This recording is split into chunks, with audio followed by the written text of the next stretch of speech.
All right, everybody, we're going to start the next panel, please. And so please do take your seats.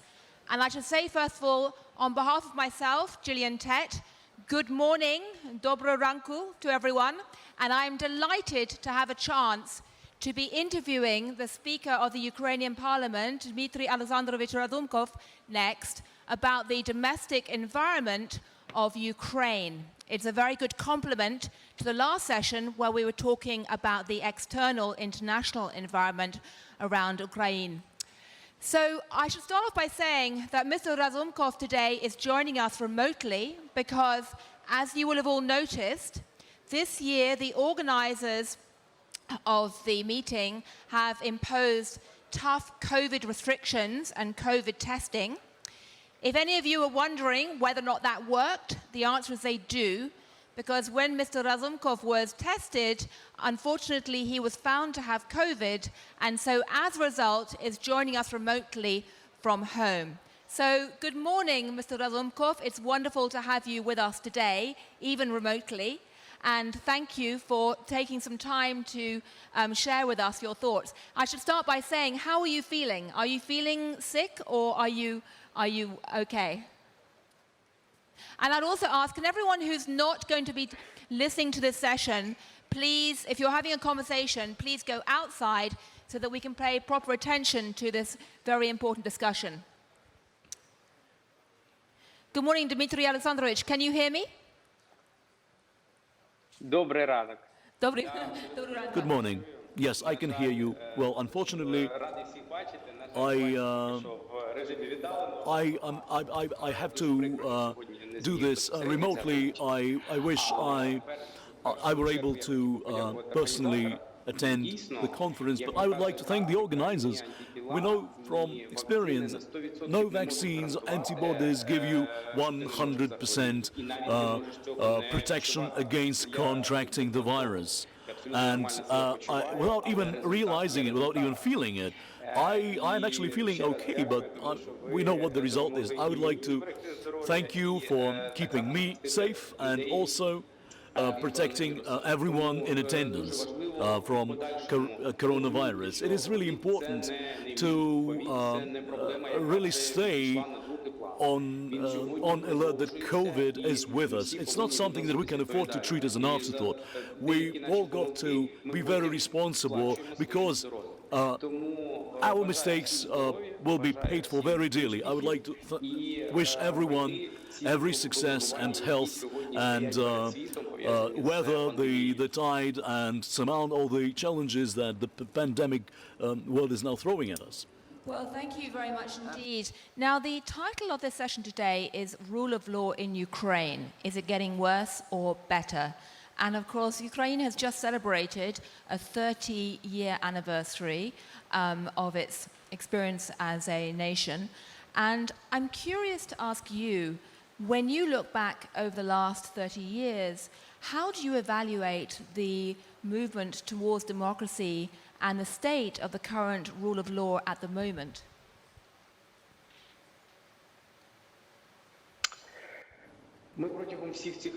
Over this entire period, we have been moving towards change. Ukraine has gone through several periods. While we are a young country, but we have come a long way to earn our independence. One of the biggest accomplishments is the principles of democracy, and no democracy can exist without the rule of law. And EU countries and the US and other countries serve as a good example of that. That is the only path towards democracy. If we're talking about change in Ukraine, we are moving down this path. One of the biggest items in our agenda is the rule of law.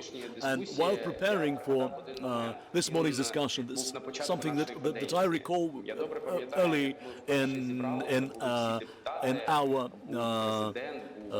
since we were elected to Parliament, and we had people from the office of the President, future ministers, and we sat down to discuss how to achieve quick wins, because we all wanted things because there was this hunger for change. And there were several proposals. One was, let's vote 73 bills into law, just maybe by cutting corners around the bylaws of Parliament just to get it done. And it was a difficult choice between the rule of law and the wish to deliver change and deliver it fast. And it was a challenge for me personally and my colleagues. It was a serious one, and it was a hard choice. It's not our last choice, but that was the first big choice we had to make since taking office. And I'm happy that at that particular point, while we had divisions within our parliamentary faction, we had just we were still riding on this wave of euphoria of having landslided two elections, a presidential one and a parliamentary one, and we were about to form a cabinet, but we still found the strength and we had enough votes and enough wisdom to let the rule of law win. And then the rule of law means that everyone is equal before the law. And it is a hard choice for anyone, in particular for somebody in a high government office. And we often had to explain to the people and to ourselves why we sometimes choose the longer, the path, the bumpier road, but that is the right path, because we can't expect to build a nation built on the principles of democracy and rule of law, one where human rights and freedoms are respected and safeguarded. If we don't practice what we preach, if the government expects the population to respect the law, we should lead by example. And I am confident that over the past several years, now we have filled various offices, and in particular in the Ukrainian parliament. What is really critical is to consolidate those efforts, irrespective of political colors or slogans. We should all unite around this goal, something that will pave the path forward for our future progress. And we've seen a lot of change, but we have to bear in mind that the Ukrainian people will never tolerate disrespect. It will never tolerate any infringement of its basic values enshrined in the constitution, yes, but also deeply imprinted in the soul of each and every Ukrainian. It's part of our DNA now, and we can go back in history to the times of the Cossacks and the first cities that were granted Magdeburg law, the law of self-governance. I'm sure that we are going down the right path. So we shouldn't allow any wishes, any interests to get us sidetracked, because there are all those temptations out there, and in order we have to resist those temptations. Well, thank you. Well, as you say, Dmitry Alexandrovich, you've been chairing the Verkhovna Rada now for 2 years. I'm curious, one of the measures which is perhaps provoking most debate today inside Ukraine is the issue around oligarchization, the oligarch bill, which of course you've asked for the Venice group to have a look at. Can you give us our thoughts on what is going to happen next with that, please? I have been approached by the parliamentary ombudsperson, and she raised her concerns about that particular bill, and in parallel to that, there were 4 parliamentary factions from the opposition side that with seats in the Ukrainian parliament. They also voiced their concerns, and to me, as chairman of the Ukrainian parliament, to submit this bill to the Venice Commission for review. And the Parliament of Ukraine has sought the opinion of the Venice Commission on several occasions. We have initiated 6 submissions, and for that particular bill, at various stages of its passage through Parliament, so the de-oligarchization bill, it has raised a series of concerns to be as objective as we can, and we certainly defer to the Venice Commission for being objective, that their credibilities unassailable, and they enjoy a very high reputation with the entire European community, and this will be an opportunity to obtain an endorsement for this course of action. And if they should find any flaws in that bill, then we would use their guidance to improve this bill to stay in line and in compliance with international law. So I think this is the right call to make, and that was the first situation when we saw such a strong consolidation within the opposition in their joint wish to ask the Speaker of Parliament to submit this bill to the Venice Commission for review. Right, thank you. I'm curious. Recent opinion polls show that only 16% of Ukrainians trust the law courts and the legal system, and in fact 3/4 of Ukrainians do not trust it. These are very bad numbers if you are seeking to establish respect for the rule of law. So I'm curious, what do you make of this? And what do you think can be done to try and counter this very high level of distrust amongst voters in the judicial system?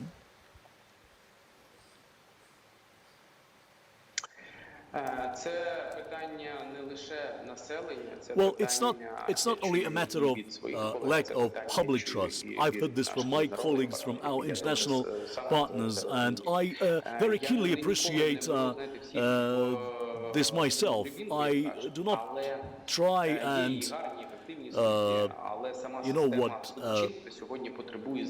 come up with some sweeping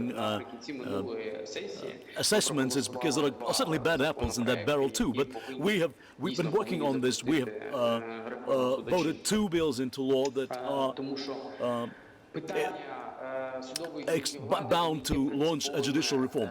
The judiciary is certainly very critical to the other branches of government and to the economy and to the business of raising investment. We've recently put another bill into law to invite investors into Ukraine, but investors are not coming to Ukraine in any significant numbers, in the numbers that we would want to see. It's not that because there's a war going on in Ukraine or because of some taxation differences, but the biggest hurdle, the biggest barrier preventing investors from really having faith in Ukraine are their concerns about the rule of law and problems they find with the Ukrainian courts and in terms of justice and fairness. And this is it affects all sectors.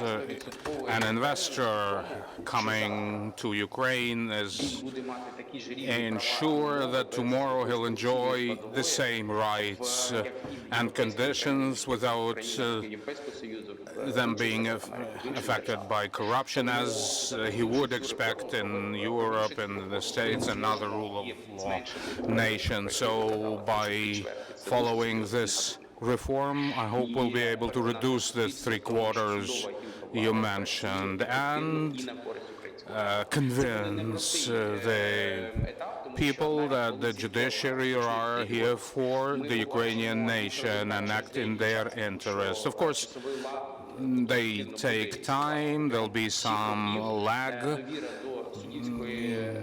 Trust in the judiciary has always been struggling during all these years, and the courts, parliament, cabinet of ministers, president should all work together towards this end, including the opposition parties that, yes, are here to criticize, but criticize constructively, because after all, we have to pursue the same goal of developing our nation and want to be, well, an example in following the rule of law, including the courts. Right. Thank you. Well, one of the reasons why public trust in the judiciary is low is because of the issue of corruption. And that's also something which concerns international investors and has become something of a geopolitical issue as well. Now, the Verkhovna Rada has been trying to pursue anti-corruption measures now for about a year. Can you tell us how that is going? Do you have much faith that it will be possible to take effective action against corruption? Or any other thoughts on what can be done to try and improve the situation at the moment?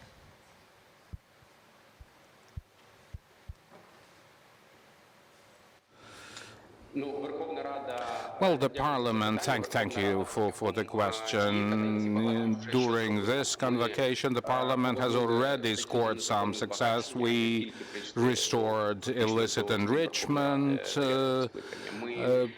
penalties. We removed parliamentary immunity in response to the wide-based demands of the people, and I thank my colleagues who voted for this constitutional change. There were other steps taken, for instance, related to the launch of the High Anti-Corruption Court. Actually, we've completed the construction of an anti-corruption system, AZ system. We have all the bodies equipped with the necessary powers to perform their functions: anti-corruption agency, anti-corruption bureau, the state investigation bureau,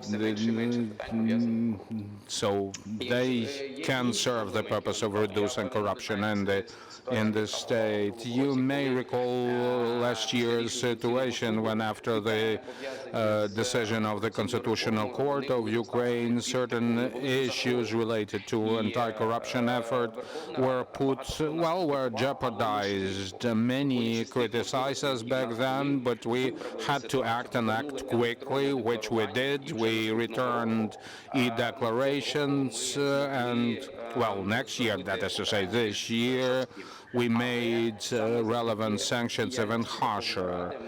Thanks to the parliamentary interventions, we managed to improve the situation related to e-declarations and the anti-corruption agency's proceedings itself, and both the majority in the parliament and our colleagues in the opposition acted responsibly. I'm sure that we will follow this path throughout our convocation. Yes, there are differences between us, differences of political views, but we will all, I'm sure, committed to the common cause of the Ukrainian people. All political factions share the view. After this convocation is over, we will compete for our role in the government, and we all want to make Ukraine successful, including successful in fighting, reducing corruption. So, in a word, to go to the original question, that's the title of this panel, do you think the rule of law right now in the Ukraine is getting better or worse? And we've only got about 1 minute left.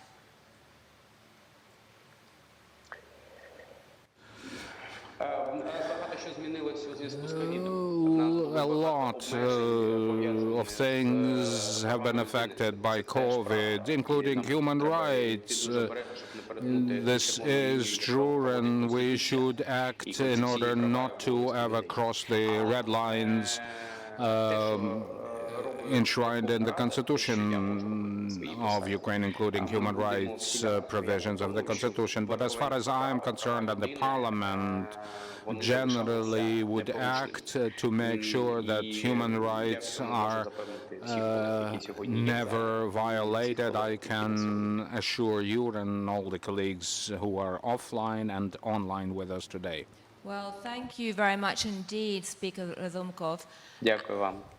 And we all wish you the very best of luck in recovering quickly from COVID. We're delighted you're not too ill, or not ill at all, and we hope that stays that way. And very best of luck both with your health and also in the important work in the year ahead.